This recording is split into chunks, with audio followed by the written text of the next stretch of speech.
Hello friends, welcome to our channel English Phobia. Today I am going to introduce you to our new topic, phrases. You know what about phrases? Actually, phrases are the way to give your English a smart look. Believe me guys, if you will speak phrases along with your sentences, that really you will sound like a fluent English speaker. And if really you want to sound like a fluent English speaker, then you will have to learn phrases from our channel English Phobia.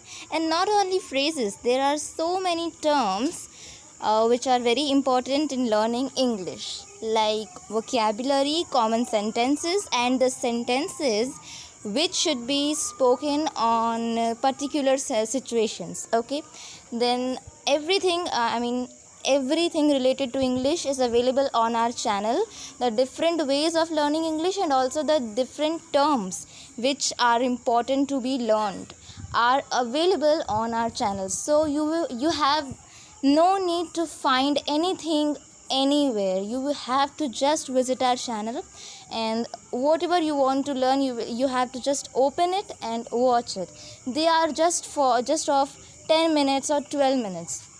It's a very easy way to learn English. And please guys, I request you to share this video to other learners, like your friends and family members who want to learn fluent English.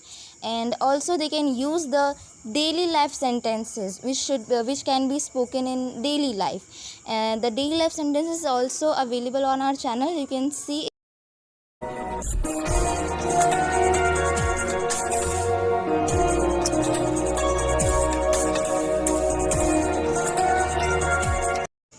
and these are the smart phrases which we are going to learn. तो वो है figure out, used to, keep on, for a while, fall apart, when it comes to और go through. अब इन सारे phrases को example sentence के साथ देखते हैं और कैसे यूज़ किया जाता है उसको भी समझेंगे. एंड आई एम श्योर कि इस चीज़ को पढ़ने के बाद आप ज़रूर इन फ्रेजेस को यूज़ करेंगे अपने डेली लाइफ में, because it really gives your English a smart look. और इसे बोलने से you will sound like a fluent English speaker. और हमारा पहला फ्रेज़ है फिगर आउट, जिसका मीनिंग होता है सुलझाना. आपने सही गैस किया. आई न्यू इट कि आप इसका मीनिंग ज़रूर गैस कर लेंगे एग्जाम्पल सेंटेंसेस को देखते हुए. तो जो हमारा पहला सेंटेंस है उसको देखते हैं और समझते हैं इस फ्रेज़ का यूजेज. तो let's figure out the solution for this puzzle. Puzzle के सॉल्यूशन को सुलझाते हैं, यानी उसका पता लगाते हैं. पज़ल के सॉल्यूशन के बारे में पता लगाते हैं. हमारा नेक्स्ट सेंटेंस है she will figure out the reason of your sadness soon. वो तुम्हारे दुख का कारण ज़रूर पता लगा लेगी, यानी बहुत जल्द ही पता लगा लेगी. शी विल फिगर आउट यानी पता लगा लेगी वो क्या, the reason of your sadness, तुम्हारे सैडनेस का रीज़न, बहुत जल्द ही. और हमारा नेक्स्ट फ्रेज़ है यूज़ टू. यूज़ टू ये फ्रेज़ बहुत ही ज़्यादा कॉमन है, बहुत सारे लोग इसे यूज़ करते हैं और आपको इसका मीनिंग पता होना चाहिए, क्योंकि इस लैंग्वेज के जो बेसिक्स हैं वो आपको पता ही होने चाहिए. किसी भी लैंग्वेज को बोलने के लिए उनके बेसिक्स सीखना होता है और उसके बाद उसके एडवांस लेवल पे जाना होता है. तो आज ये जो फ्रेज़ है वो मैं आपको बताने वाली हूँ, यूज़ टू, जिसका मीनिंग होता है कि कोई ऐसा काम जिसे आप रोज़ किया करते हो. कोई काम ही नहीं हो या वो कुछ भी हो सकता है जो आप किया करते हो डेली बेसिस पे, तो आप यूज़ टू बोल सकते हैं. अब एग्जाम्पल में देखते हैं कि आप इसे यूज़ कैसे करोगे. तो I use to draw with colours. मैं कलर्स के साथ ड्राइंग बनाया करती हूँ. ऑफकोर्स कलर के बिना कैसे बनाएंगे. I use to draw with colours यानी मैं कलर्स के साथ ड्राइंग बनाया करती हूँ.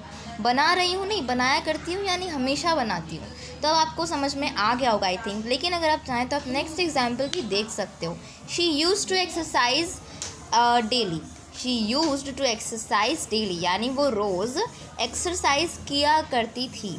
तो वो क्या करती थी, अब नहीं करती है, क्योंकि यूज़ के आगे डी लगा है. ये उसका पास्ट टेंस वाला फॉर्म है. चलिए नेक्स्ट वाला जो फ्रेज़ है वो भी देखते हैं. और हमारा नेक्स्ट फ्रेज़ है keep on.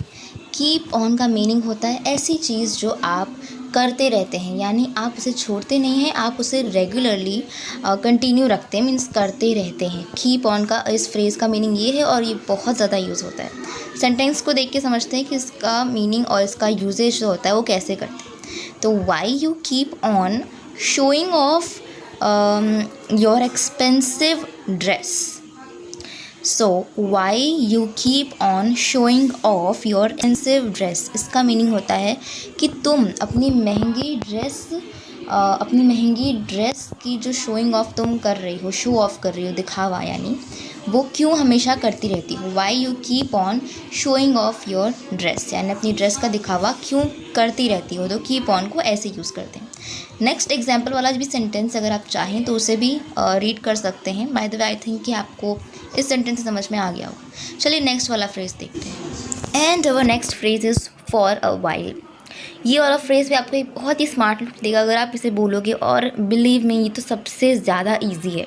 It means this is the easiest phrase of this video. तो फॉर अ वाइल का सिंपल सा मीनिंग है थोड़ी देर के लिए। Okay, while, for a while का मीनिंग है थोड़ी देर के लिए। Please wait for a while, यानी प्लीज़ थोड़ी देर के लिए रुको।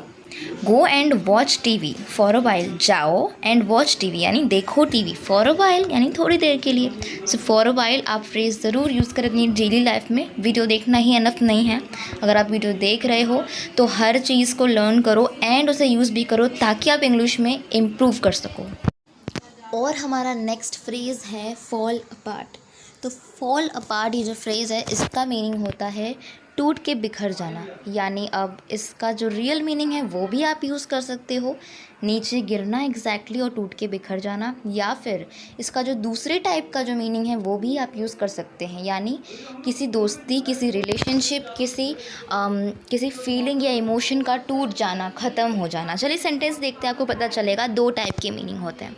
You will never let our team fall apart, इसका मीनिंग होता है कि तुम कभी भी हमारी टीम को टूटने नहीं दोगे, यानी जो हमारी टीम है, इतने सारे लोगों की ग्रुप है जो एक दूसरे का साथ देते हैं, उनकी दोस्ती नहीं टूटने दोगे। यू विल यानी तुम, you will never let our team यानी तुम हमारी टीम को, never let our team fall apart यानी तुम कभी भी हमारी टीम को टूट के बिखरने नहीं दोगे। Never let our team fall apart.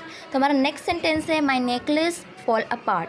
तो इसका मीनिंग होता है कि जो मेरा नेकलेस था वो टूट के बिखर गया। अब ये एक्जैक्टली में यही हुआ है, नेकलेस गिरा है नीचे, टूट के बिखर गया है। तो इसके दो टाइप के मीनिंग होते हैं, आप उन दोनों को ये सब फ्रेज यूज़ कर सकते हैं। हमारा नेक्स्ट फ्रेज है व्हेन इट वुड अंडरस्टैंड। अब ये फ्रेज थोड़ा सा दिखने में लंबा है, दैट्स व्हाई इनके जो मीनिंग है वो भी लंबे हैं और एज अ रिजल्ट एग्जाम्पल वाले सेंटेंस भी लंबे हैं। तो डोंट वरी, डरने की ज़रूरत नहीं है। मैं इन सेंटेंस को ब्रेक करके एक्सप्लेन करूँगी आपको ताकि आपको मीनिंग क्लियर हो जाए। Okay, so let's start. When it comes to, जब बात आती है तब, बात हो या कोई भी चीज़ हो, जब आती है, जैसे कि हम कहते हैं ना, फॉर एग्ज़ाम्पल तुम बहुत अच्छे इंसान हो लेकिन जब बात आती है मुझे हेल्प करने की तो क्यों तुम रुक जाते हो। तो जब बात आती है यानी जब ऐसा कुछ होता है तब, ठीक है। तो इस टाइप का जो सेंस है वो बनता है व्हेन इट कम्स टू, इस फ्रेज़ को यूज़ करने से। तो इस फ्रेज़ का जो यूजेज जब हम एग्जाम्पल को देख के समझते हैं ऑब्वियसली। चलिए देखते हैं सेंटेंस में क्या लिखा है। आई नो इंग्लिश, फाइन, इन्हें इंग्लिश आता है तो कह रहे हैं आई नो इंग्लिश, मुझे इंग्लिश आती है, बट पर when it comes to speak, when it comes to speak यानी जब बोलने की बात आए तब, it comes to speak, I get nervous, simple, मैं नर्वस हो जाती हूँ। इंग्लिश आती है पर जब बोलने की बारी आए तो मैं नर्वस हो जाती हूँ। और अगर ऐसा आपके साथ होता है तो don't lose confidence. English phobia नाम की जो हमारी चैनल है, बस उसे सब्सक्राइब कर दो, फ्री के सारे वीडियोज़ देखो, ढूंढने की ज़रूरत नहीं है, सारे वीडियो देखो, रोज़ एक एक करके थोड़ा बहुत सीखो और इंग्लिश बहुत अच्छे से इम्प्रूव हो जाएगी, बिलीव मी। चलिए अब इस बात को let's keep this aside and next वाला जो सेंटेंस है वो देखते हैं। When it comes to help someone, when it comes to help someone यानी किसी की मदद, समवन, ठीक है, किसी की मदद करने की बात आए तो यू ऑलवेज़ हेल्प देम यानी तुम हमेशा ऑलवेज़ उनकी हेल्प करते हो, you always help them. And हमारा नेक्स्ट और लास्ट फ्रेज़ है गो थ्रू। तो गो थ्रू के जो वर्ड्स, मतलब ये एक फ्रेज़ है लेकिन गो लिखा है जाना, तो इस टाइप से आप कोई भी मीनिंग इसका मत गेस करिए, बिकॉज जो इसका मीनिंग है ना वो इसके नेम के बिल्कुल अपोजिट है। तो इसका मीनिंग है पढ़ना, पढ़ना यानी रीड करना। I am not talking about study, read करना, उस चीज़ को रीड कर लेना, पढ़ लेना। तो गो थ्रू का बड़ा ही सिंपल मीनिंग है और ये फ्रेज़ बहुत ही ज़्यादा कॉमन है गाइज, आपको पता होना चाहिए। चलिए इसका जो एग्जाम्पल है वो देखते हैं। I have sent you a message. I have sent you a message, मैंने तुम्हें मैसेज भेजा है, सिंपल। गो थ्रू इट यानी उससे पढ़ लो। गो थ्रू क्या, इट यानी उससे जाके पढ़ लो। ओके फाइन, नेक्स्ट एग्जाम्पल है आई टोल्ड यू, मैंने तुम्हें बताया था, बोला था, I told you to go through the first chapter. चलिए मैं आपको नहीं बोल रही हूँ, सिर्फ एक एग्जाम्पल है कि फर्स्ट चैप्टर को पढ़ लो। अब हो सकता है किसी भी बुक का शायद वो इंग्लिश हो। आई टोल्ड यू यानी तुम्हें मैंने बोला था to go through the first chapter यानी फर्स्ट चैप्टर को पढ़ लो। तो गो थ्रू को इस तरह से आपको यूज़ करना है। बस इसका स्ट्रक्चर एक बार देख लो, हर फ्रेज़ को एक बार रिवाइंड करके वीडियो एक बार देख लो कि कैसे यूज़ किया जाता है, एंड फिर डेली लाइफ में ना उसे उसी तरह से यूज़ करो।